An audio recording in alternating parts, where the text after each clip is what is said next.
Hello, everyone. Welcome to Avaya's Overcoming Narcissistic Abuse curriculum. I'm Andy Anderson. My partner, Ike Allen, and I are teachers, mentors, and the co-owners of Avaya University. Avaya is the creator of over 1,000 books, films, courses, teachings, and other supportive resources. Thank you, as always, for joining us. Our fellow teacher, Leah Hadley, is here to talk with you today about overcoming financial abuse. Leah is a best-selling author, certified divorce financial analyst, a master analyst in financial forensics, and an accredited financial counselor. She is also the founder of Great Lakes Divorce Financial Solutions and Great Lakes Investment Management. She is committed to strengthening families through financial wellness. Thank you so much for being here with us, Leah. Thank you so much for having me.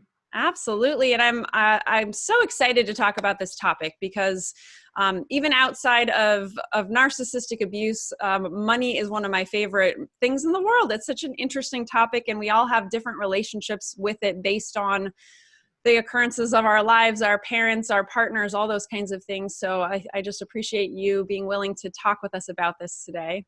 Why don't we get started a little bit with, I guess, your background? I know that you have a reason why you got started in what you do today. So what inspired you to start your Great Lakes Divorce Financial Solutions business? So I kind of have a varied background. My undergraduate degree is in sociology. My master's degree is in education. And so I think I bring a very unique perspective to the financial world. But I really did grow up in financial services. So I kind of took a windy path and ended up working as an administrative assistant, actually, initially in an investment bank in the equity research department, and really fell in love with what people can accomplish through good financial planning. And just watching people reach their goals time and time again has been so inspiring throughout my career. But I was working as a traditional just financial advisor for a firm, and this was well into my career, probably 2012, I want to say. I took over an office for somebody, so I inherited several accounts of people who I hadn't known in the past, which is a little unusual in our world. We typically get to know people before they become clients. But I would see this one woman in particular would call every month and be requesting money out of her retirement account to pay her mortgage.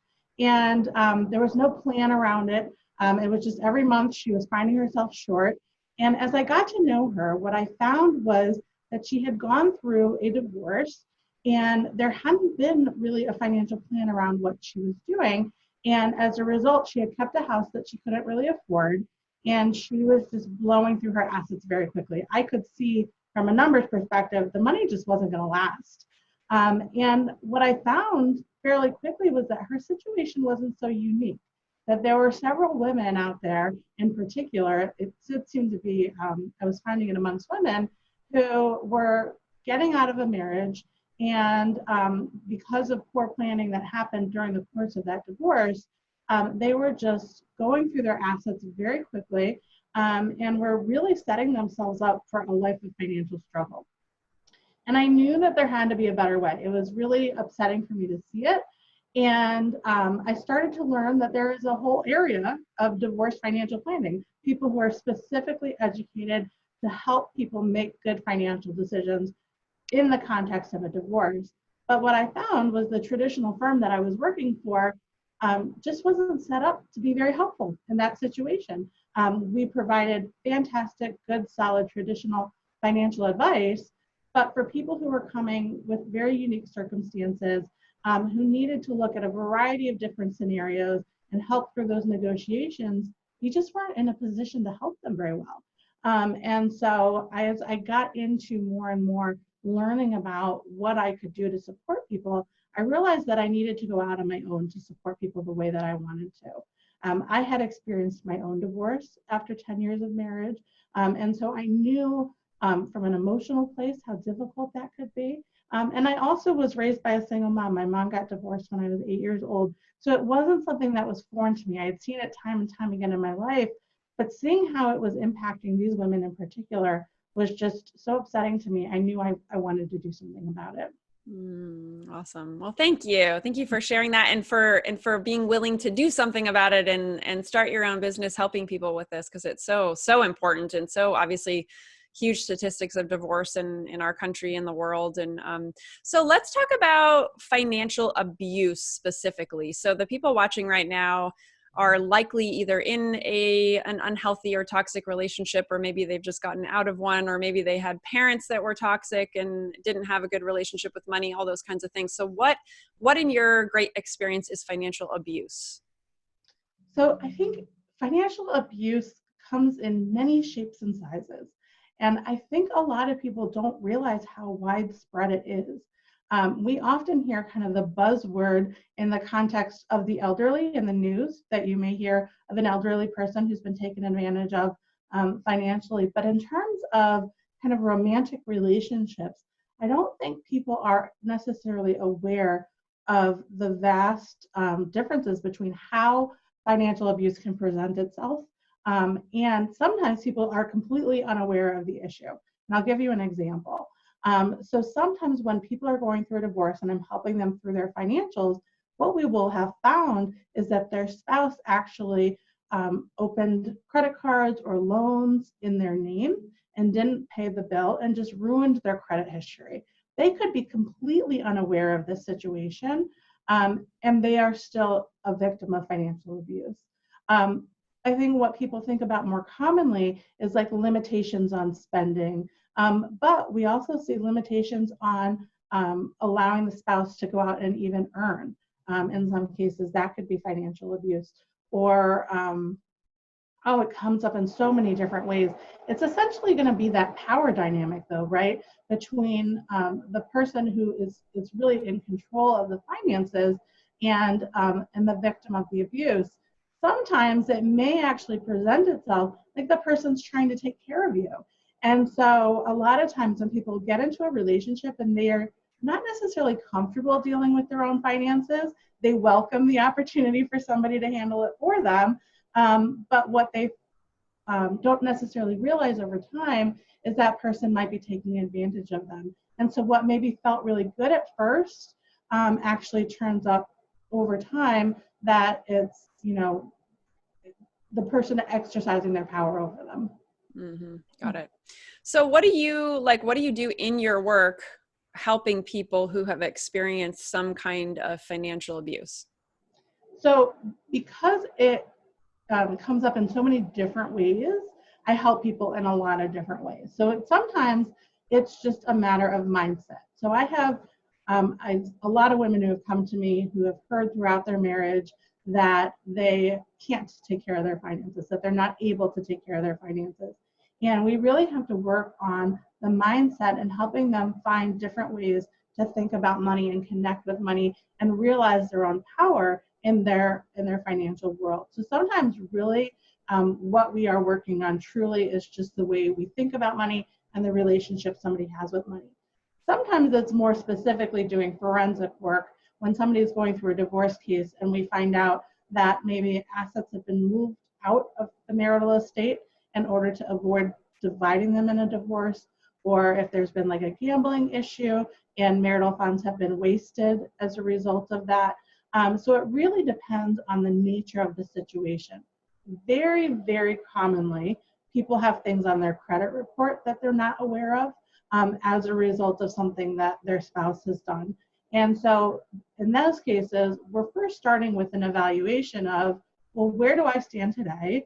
And what are my options? What can I do to improve my situation? And taking a very measured approach, I always tell people, I'm here to guide them every step of the way. So I'm here to support them and walk with them as they need that. So I want them to feel empowered and to be able to do things on their own, but I'm also willing to meet them wherever they're at. So whether it's just, starting with that mindset of helping them know they can do this, they can take control over their finances, they can be responsible for their income, they can save on their own, those kinds of things. And I'll get on my soapbox for 2 seconds and just say, everybody can take care of their finances.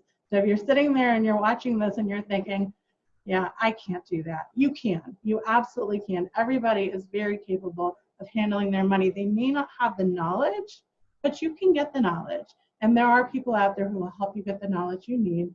And there's nothing to be ashamed of, because so many people don't get any education on finances in school.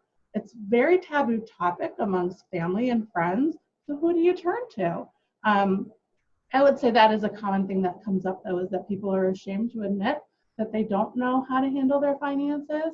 And if we would all just be more open about it, I think you'd be amazed at how many people feel exactly the way that you may feel in terms of that particular issue. I love that. Thank you. That's a very empowering message for everybody. And it might, yeah, I mean, I remember I never had like a specifically like narcissistic relationship, but I certainly had some unhealthy relationships, and remember experiences of how empowering it feels to start taking power over, control over your own finances, and the confidence it can build. And it's a really good feeling. So yes, for all those people who are kind of not sure about it, obviously listen to Leah's advice, and it might take some steps along the way. But I also love that you mentioned that not like so many of us never were taught, right? It's not something that's taught, which baffles me. Right? Why we're not taught about money, finances. I mean, I remember when I was a kid, I was taught how to write a check, which now is becoming obsolete. But right beyond that, I don't remember a lot of like, minus like electives that I could have taken. There's not a lot of education out there about it, which doesn't surprise me based on how we operate as a world, and how little education there is as a whole. Anyways, rambling on and on. But any other actual steps that people can take, right? Like, let's say someone who is overcoming this financial abuse, what kind of steps do you recommend them to take to get started getting over that? Yeah. So the first one is just to start with, where am I right now? And in some cases, that might mean that you have more questions than you have answers. That's okay. Just write it all down. So write down, everything from, what kind of bank accounts do I have? What kind of savings accounts do I have? What kind of insurance coverage do I have? Like, who is my health insurance carrier? Who is my car insurance through? All of these things, just write it down. You might actually know a lot more than you think you do. Because a lot of times people really beat themselves up and feel like they don't know anything about their finances. But if you sit down and kind of think through things, you may have more information in your mind than you realize. But also write down the questions. And so if you're thinking, well, how do I get a copy of my credit report? Write it down. And just take a list of all those questions. And I'll put a little plug out there for, I do Credit Karma with a lot of my clients because it's free. It's a free service. You can monitor your credit that way. But, there's so many different ways to get these resources for free. And you may have a lot of these questions that come up. Start with where you're at. Start with what you need to know. And then we kind of work through it together. So, if it's figuring out what kind of resources you need, like, hey, I'm realizing my income's not covering all of my expenses. What do I need to do? Well, let's break it down into step by step by step. I heard a great story. It was a children's story recently, and I wish I could think of the name of it right now. But it was all about worries, and how worries can be so big and overwhelming. But when we break them down into these little teeny tiny pieces, we can handle all the little pieces. And so that's where, if you just kind of start with where you're at and figure out what you need to know, we can start to work on all those little pieces. And so educating yourself is a big one. And there are so many resources available. It can become very, very overwhelming. But, if you even just look at a personal finance book out of the library, or follow somebody's blog for a little bit, and you get like a little snippet, every week or every couple of days or what have you. I would love for you to follow me on social media. I share lots and lots of financial tips with people all the time. But just kind of figure out what you need to know and start to accumulate that information and that knowledge. But also recognizing that it is 100% okay to reach out for help. And that might be help from a family member. It might be help from a friend, depending on the nature of your situation. It might be, help from your church or local domestic violence shelter. It depends, obviously, on what your needs are, who the right person is to reach out for help. I have a free Facebook group. It's called Moms Managing Money that I always encourage people to just post your questions, and somebody will, help you with where to find the information that you need. But just not being afraid to ask is so huge. Ultimately, though, the goal is going to be to create a financial plan for yourself. And that is when you really take power and responsibility over your financial situation. You need to know exactly where your income is coming from, what your costs are, and how you're preparing for both short-term and long-term goals. But that financial plan is not going to happen overnight. So that's where I say, let's start really small with the information that you have available to you and try to figure out what more do you need? What questions do you have? And get answers to some of those questions. Mm-hmm. Yes, I'm glad that you break it down into steps and realize that it's not something that is just some overnight thing. Absolutely. You need to, make sure that you're safe and taken care of, and food, water, shelter, and there's all these other amazing things to learn about along the journey as far as, right, like long-term, retirement savings, all that kind of stuff. But right. So what about the people who might be watching right now who are potentially wanting to leave a relationship? I know that this is something, as I've done research for this event, I've definitely seen come up over and over again of first of all, how challenging it might be to leave a relationship like this. And also from the financial perspective, it's also could potentially be challenging for a number of reasons. So any insights you can share about that, and potentially any pitfalls that you see people falling into that you can help them avoid? For sure. So I would start with, again, get all the information that you have access to. So if you are in a relationship and you are preparing to leave it, especially if you are ultimately going to be going through a divorce. So let's say you're married in that relationship and you're going to leave it. The more information that you have available to you, the easier and actually the less expensive the process is going to be eventually. Ultimately, we can work through the courts to get any records or documentation that we need. But when you're in the relationship or you're living in the residence together, you may have access to a lot of the information. And I'll see some of my clients will just take pictures with their phone. I'm really cautious with people who are in an abusive relationship to not rock the boat. You want to be able to get the information that you need. If you're able to get involved with the family finances, if you're able to help budget, that's fantastic. You're going to get a lot more information that way. However, if pushing on those issues is going to put you in an unsafe situation, it's not worth it to try to get the information. We can get it down the road. That's not a problem. So get what you have access to, though. And I would say to kind of start either a physical or an electronic file of specific documents that you're going to want to make sure that you have. Things like, your birth certificate, social security card, tax records if you have access to those, any statements, any accounts that you might have access to. And if you're getting ready to leave and you're in a situation that might not be safe in your home, you should keep these records stored somewhere else. So that could be, with a family member, it could be with a friend, it could be in a safety deposit box, but just find somewhere where you can store the information so that way you'll be able to access it in the future. I do see one of the mistakes that people make is they are in such a rush to leave that they don't even attempt to try to get information that they actually have easily at their fingertips when they're in the home. And when you're feeling so emotional, it's not necessarily something that you're thinking about. And I completely understand it, but it will help you quite a bit if you can get some of that information ahead of time and gather it and bring it with you. The other thing is, when people are coming out of an abusive relationship, a lot of times they just want to be done. They don't want to necessarily fight for what is absolutely 100% theirs. They just want to completely remove themselves from the situation and be done.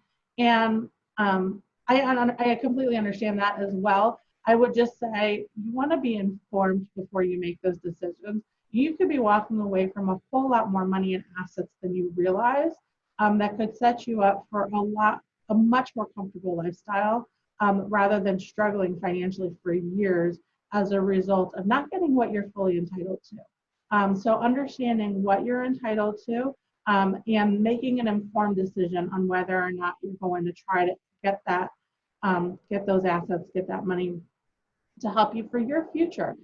Because at this point, a lot of times when people are coming out of these relationships, they're thinking so much about now, about in the moment, about short-term needs, that some of the longer-term concerns go by the wayside. And I really encourage people to think about what do we need to do now, but also making really wise decisions for the rest of your life. Mm-hmm. So thank you for all that. That was super helpful. And I hope that everyone found lots of, tidbits there that they can take in if they're looking to leave a relationship to set themselves up for success in that way. So this comes to mind. So what about the people who, have been, right, like you mentioned something about financial abuse could be like the partner not allowing the other one to work or be able to earn money. So let's say we have people like that watching right now and they don't have any money like physically that's theirs or they can access. That seems like that would be a pretty scary scenario, nerve-wracking, and what to do. And what if they don't have, many, parents to go shack up with for a while or whatever, friends, like, what do you suggest to those people who really don't have, it's that bad, Yeah, unfortunately, when it's that bad, you kind of have to do whatever it is you can to put little bits of money away. So let's say you go to the grocery store, and they ask you if you want cash back at the grocery store. Taking very, very small amounts of money.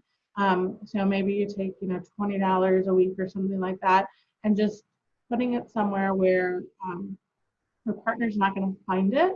And ultimately, trying to build up just a little bit of money to help you get out of their relationship. The best thing to do really is to be able to reach out, though, to whether it's a family member, a friend, a church. There are lots of organizations that are out there to help you. But unless you reach out and ask for help, it's really hard for people to know exactly what your situation is. Mm-hmm.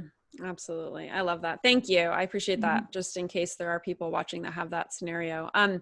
This has been awesome. You are a wealth of information, and I'm so glad that you said yes, because I really wanted someone to be talking about this really important topic of finances as it relates to people coming out of a bad relationship. So I'd love it if you'd share about your gift as well as your program that you have. So everyone, there's a couple buttons below this video that you can click on to head over to Leah's site. So what do you have for us?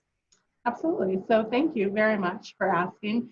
I have a divorce recovery guide. It's a financial guide to moving on. That is a free ebook that you can download. But even if you're just getting out of a relationship and you're not married, the steps in there are very practical steps that apply to any major financial change in your life. So I really encourage you to check that out. It's available at afteryourdivorce.com. But like I said, it really applies to a whole variety of different people's unique situations, anything that you're trying to recover from financially. And then I also put a bundle together of some of our most popular ebooks, and there's a whole guide for preparing for a divorce, as well as I think kind of the nicest, although I'm a little bit biased because I do have a financial background, but the personal financial planner that we put together for people as part of the bundle as well really, really help you set yourself up for success. But that's available at divorcebundle.com. So it's just all of our most popular resources bundled together for you. Awesome. Thank you so much. I appreciate that. And again, everybody, there's links below, buttons below that you can click on to head over to Leah's site and grab those if you're interested. Are there any last insights? Anything else you feel like we've left out before we wrap up? The only thing that I would just harp on one more time is that you absolutely can take control of your finances. And every time you have that moment of doubt in your mind that makes you think that you're not capable or that you can't do it, I just want you to hear this one more time. You can take care of your finances. You can do it. You can turn your thinking around, and you can be empowered to take control of your financial world in your life. Absolutely. Thank you. Thank you for doing this, Leah. I really appreciate it. That was awesome. So great. Thank you very much.